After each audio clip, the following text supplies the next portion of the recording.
السلام علیکم ناظرین، آج ہم جس موضوع پر بات کریں گے وہ یہ ہے کہ حقیقی معنوں میں دہشت گرد کون ہے۔ مجھے فخر ہے اس چیز پر کہ میرے ملک میں اقلیتوں کی جان و مال مسلمانوں سے زیادہ محفوظ ہے۔ پاکستان کے سبز ہلالی پرچم میں جہاں سبز رنگ مسلمانوں اور سفید رنگ اقلیتوں کی نمائندگی کرتا ہے، بالکل ویسے ہی حقیقی معنوں میں پاکستان میں بسنے والے تمام اقلیتوں کی جان و مال مسلمانوں سے زیادہ محفوظ ہیں۔ چند سالوں سے ہر سال پنجاب کے ضلع حافظ آباد میں دھان کی پنیری کو کھیت میں منتقل کرنے کے لیے سندھ سے ہندو برادری کی بہت بڑی تعداد ضلع حافظ آباد کے مختلف علاقوں میں آتی ہے۔ یہ لوگ اپنے پورے خاندان، جن میں مرد، عورتیں اور بچے شامل ہوتے ہیں، نقل مکانی کر کے حافظ آباد میں آتے ہیں۔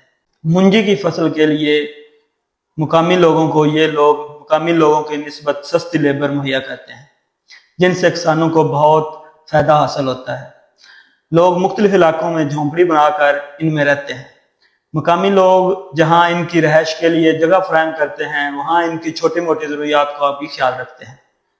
مقامی لوگوں کے لیے اچھے رویے کی بدولت ان لوگوں کی تعداد ہر سال اضافہ ہوتا چلا جا رہا ہے۔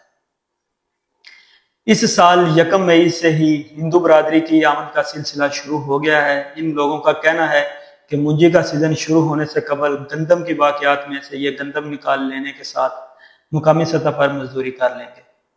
کھلے آسمان تلے جھونپڑیوں میں رہنے والے ہندو برادری پوری دنیا کے لیے ایک خوبصورت پیغام ہے کہ پاکستان جس نظریے پر قائم ہوا اس کے رنگ حقیقی معنوں میں دکھائی دیتے ہیں۔ جبکہ دوسری جانب آج بھی کشمیر سمیت پورے بھارت میں مسلمانوں کے ساتھ ناروا سلوک کیا جاتا ہے۔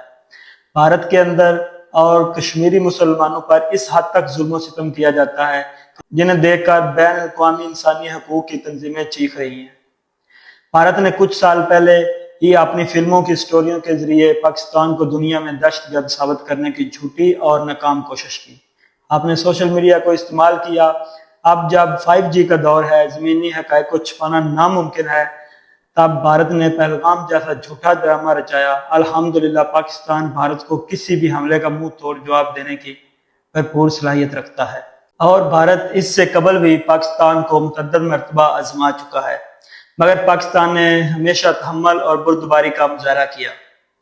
جب بھارت کے اپنے شہری خود کو غیر محفوظ سمجھتے ہیں، تب بھارت کا کسی دوسرے ملک کو دہشت گرد قرار دینا حقیقت سے بہت ہٹ کر ہے۔